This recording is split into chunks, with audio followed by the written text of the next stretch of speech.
노르웨이에 우리 대사가 있을 거 아니겠습니까? 노르웨이라는 나라에 우리 대사는 박금옥이라는 대사가 있었습니다. 여성분인데요. 박금옥 대사가 노르웨이 정부 아그레망 다 통과됐고요. 실제로 부임을 했습니다.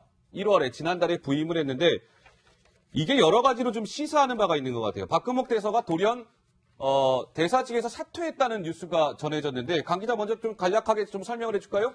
네, 우선 이제 박금옥 대사에 대한 간략한 이제 전 대사죠. 전 대사에 대한 간략한 설명을 드리겠습니다. 네.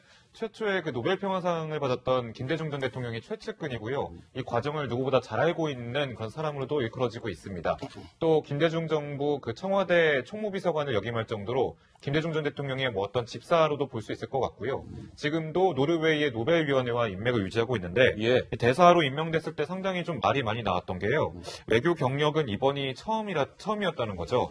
그리고 15년 동안 노르웨이랑 그럼 연관된 일을 하고 있었느냐에 대해서도 그것에 대해서도 딱히 그런 인연은 없었다라는 것 때문에 네. 과연 어떤 연유로 이렇게 대사로 임명이 됐을까에 대한 논란이 상당히 많았습니다. 자, 참고로 노벨 평화상 같은 경우는 이제 스웨덴이 아니라 노르웨이에서 시상을 합니다. 자, 그런데 이 박금옥 전 대사 같은 경우는 임명 당시에 이제 이런 얘기가 있었어요. 그러니까 박금옥 대사는 DJ가 대통령이었을 때 5년 내내 청와대 총무비서관을 했던 인물이고요. 김대중 대통령 노벨 평화상 수상 기념식에 깊이 관여해 왔고 DJ 대통령이 노벨 평화상을 받는 그 과정을 누구보다 잘 알고 있는 게 박금옥이라는 사람이었다는 거죠. 그렇죠. 그래서 일각에서는 문재인 대통령이 박 대사를 임명한 것이 뭔가 노벨 평화상을 염두에 둔 인사 아니냐. 일각의 그런 시각도 있었잖아요, 이준석. 그렇죠. 아무리 노벨 평화상이 추천 요건도 있고 그냥 가보면 사이트에 있겠지만은 실제로 한번 준비해본 사람이 준비를 잘 할 거거든요. 그렇기 때문에 지금 박금옥 전 대사의 이력을 보면은 여러 가지 이력이 있습니다. 국회의장 비서관부터 시작해서 여러 이력이 있지만은 그런 것들이 대통령께서 노르웨이 대사로 임명한 배경이었을 것 같지는 않고요. 예. 결국에는 노벨위원회라는 조직이 있습니다. 거기에 보면 노벨위원회에서 평화상 선정을 위해서 이제 위원들이 활동하는데 네. 이분들과의 오래된 친교 관계라든지 이런 걸 고려하지 않았을까라는 생각하게 되고 네. 이번 정부가 대북 정책을 펴면서 결국 평화무드를 조성하려고 하는 것인데 이것은 정점이라고 할 수 있는 상이 바로 노벨 평화상입니다.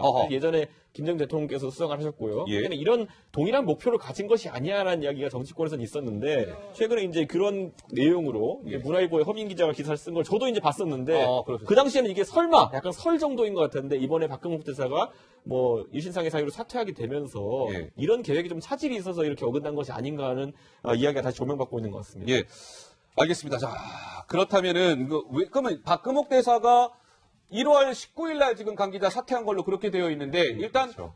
박금옥 대사가 그러면 사퇴한 그 이유는 뭐라고 밝히고 있는 겁니까? 상당히 많은 관심을 불러일으켰는데 정부 관계자들은 일단 이렇게 설명을 하고 있더라고요. 일단 노르웨이 측에서 동의를 받았대요. 아그레망이라고 해서 보통 대사가 파견이 되면 상대국에서 이걸 받아줘야 결국 임명이 최종 수락이 되는 건데 박금옥 전 대사가 최근 개인적인 이유로 대사직을 자진 철회했다라는 것이 정부 관계자의 설명인데요. 예. 이 보도가 나오고 나서 외교부가 바로 이제 해명을 했습니다.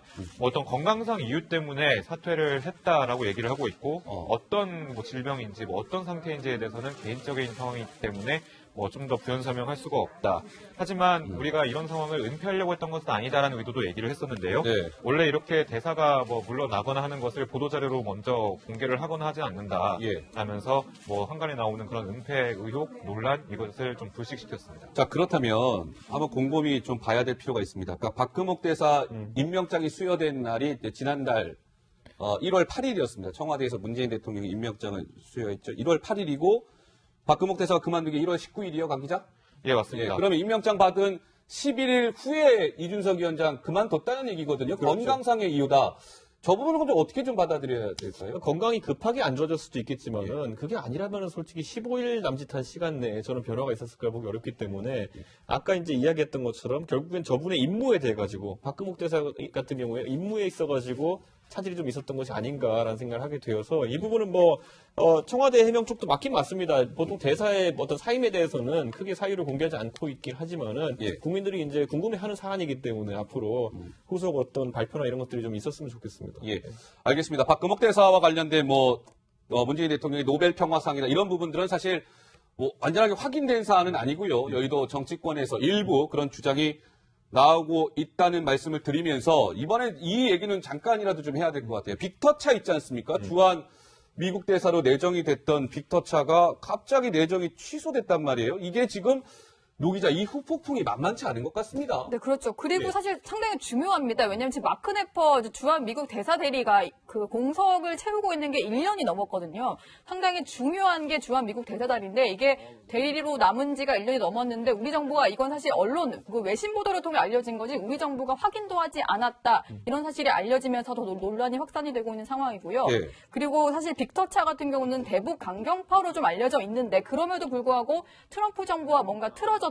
이 부분에 있어서는 뭔가 우리 정부와 미국 정부 사이에 가교 역할을 하기에는 빅터차로도 좀 만족스럽지 못하다. 빅터차조차도 온건파로 보인다. 이런 얘기이기 때문에 이것도 조금 이제 한미 간의 어떤 균열을 나타내는 거 아니냐 이런 얘기도 나오고 있고요. 예. 그런 상황입니다. 이준석 위원장 뭐 미국에서도 공부 오래 하고 했으니까요. 이렇게 주한미국 대사 내정됐다가 이렇게 내정 취소되는 경우는 뭐 거의 전 사상 초유의 일인 것 같거든요. 과거에 이제 냉정기에 보면 우리나라 대사관이 미국 대사관 중에 전 세계 미국 대사관 중에서 제가 알기로는 직원 수나 아니면 예산 이런 거로 서열 한 6, 7위 정도 됐다고 합니다. 그러니까 그 정도로 중요한 미국 외교의 자리거든요. 네. 그렇기 때문에 이런 것을 뭐 다른 이유로 이렇게 뭐 교체하거나 이러진 않는 것 같고요. 특히 아그레망 받은 상황이라면은 이미 상대국의 동의를 받은 상황인데 예. 뺄 때도 그럼 상대국의 동의가 좀 있어야 되는 것이 아닌가라는 얘기를 하게 되는데 우리 정부랑 상의 안 했다는 근데 거죠. 우리 정부가 상의 안 했다는 거는 이제 뭐 소위 말하는 패싱당한 거 아니야 이런 얘기도 있는데 네.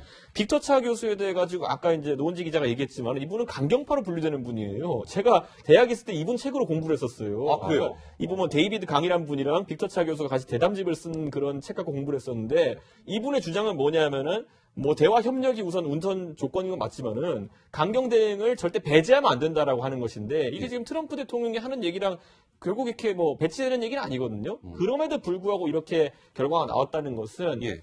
이분이 평소에 갖고 있던 생각보다도 상당한 강경파인데 이것보다 더 강경한 대책을 찾고 있는 것이 아니겠느냐라는 예. 그런 분석을 나타내는 것이기 때문에 네. 정부가 뭐 지금까지는 몰랐을 수도 있겠는데요. 이 부분의 진위에 대해 가지고는 모든 외교 차단을 가동해 가지고 네. 트럼프 대통령의 진위를 파악해야 됩니다. 알겠습니다.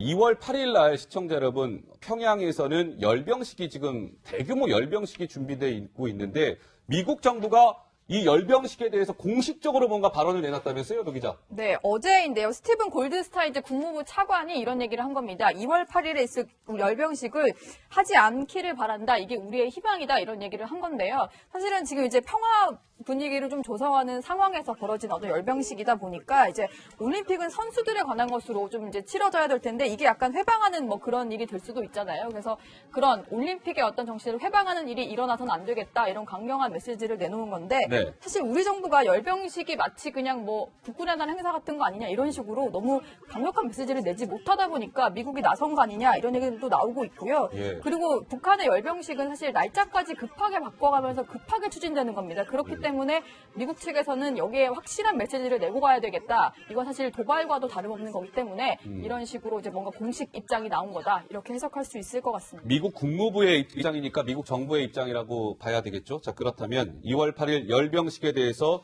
오늘 우리 통일부에서는 어떤 입장을 밝혔는지 목소리를 통해서 직접 확인해 보시겠습니다.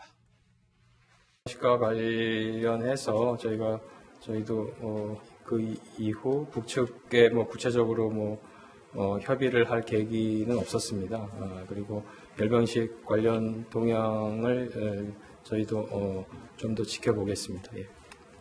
아니, 미국 정부는 열병식 중단하십시오. 당신들 열병식 하지 마세요라고 얘기하는데 우리 통일부는 관련 동향을 그냥 좀 더 지켜보겠습니다. 이게 한미 간의 온도차가 좀 커 보입니다, 이준석 위원장. 지금 시청자분들이 보시기에 좀 통일부 대변인이 말할 때 보면은 특단의 대책은 없다는 취지로 이야기하지 않았습니까? 그리고 말에 힘이 없는 걸 보지 않았습니까? 지금 보면은 정부의 방향성이라는 거는 결국 아무리 기자들이 물어도 뭔가 특별한 일을 할 계획은 없다라는 것을 보이는데 예. 저는 상당히 좀 놀라웠던 게 뭐냐면 열병식에서 결국 ICBM이나 신형 미사일들을 이제 홍보할 것이다라고 나와 있는데 이와 더불어서 제가 어제 본 기사 중에 뭐가 있냐면은 러시아 대사가 이제 북한에 있는 주 북한 러시아 대사가 했던 말이 뭐냐면요. 예. 석유 공급을 더 이상 중단한다는 것은 북한의 선전포고로 받아들일 가능성이 있다라는 취지의 이야기를 했거든요. 예. 아무리 이게 러시아 대사 말이라고 하더라도 이 말이 가볍게 나올 수 있는 얘기가 아닙니다. 그런데 이런 것들에 대해 가지고 북한이 하나씩 이제 우방국을 통해 흘리기 시작했다는 것이 상당히 위기가 고조됐다는 건데 아까 말했던 것처럼 통일부 당국자의 저런 안이한 어떤 대책이라는 거는 사실 평창 올림픽이라는 이면 속에서 지금 국제 정세가 상당히 안 좋게 돌아가고 있다는 건데 네. 국민들께서도 이 부분에 좀 경각심을 가져야지 우리 정부가 또다시 경각심을 가지고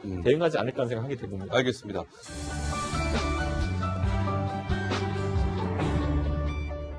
미국 분위기가 상당히 좀 이제 심상치가 좀 않은 것 같습니다. 미국 같은 경우는 사실은 뭐 마식령 스키장에서 스키 공동훈련 하는 것도 내심 탐탁치 않았던 것 같습니다. 이제 마지못해 어떻게 보면 전 세계 이륙도 이제 허가를 해준 그런 모양새인데 지금 뭐 미국 같은 경우는 평창 동계올림픽 기간에 군사적 움직임을 멈추지 않겠다는 뭔가 지금 신호가 좀 엿보인다면서요? 어떤 네, 겁니까? 그렇습니다. 외신 보도에 따르면요, 이제 그 최대 항공모함이라고 하는 칼빈슨 함이 최근에 캘리포니아주를 떠나서 괌으로 좀 이제 전개가 됐다, 배치가 됐다 이런 얘기들이 나오고 있더라고요. 그러니까 괌에 배치됐다고 하는 것은 사실 한반도랑 상당히 가까워졌기 때문에 언제든지 한반도로도 전개될 수 있다, 뭐 이런 얘기잖아요. 그래서 평창 동계올림픽 기간에도 이제 북한을 향한 군사적인 압박, 우리가 뭐 지켜보고 있다 이런 식으로 압박을 계속하겠다는 뜻이다. 이런 관측들이 나오고 있어서 미국의 움직임은 이제 뭐 지금 이런 한반도의 평화 모드 이런 것과는 별개로 조금 더 약간 강경해지는 것 같다 이런 말들이 나오고 있습니다. 예, 알겠습니다.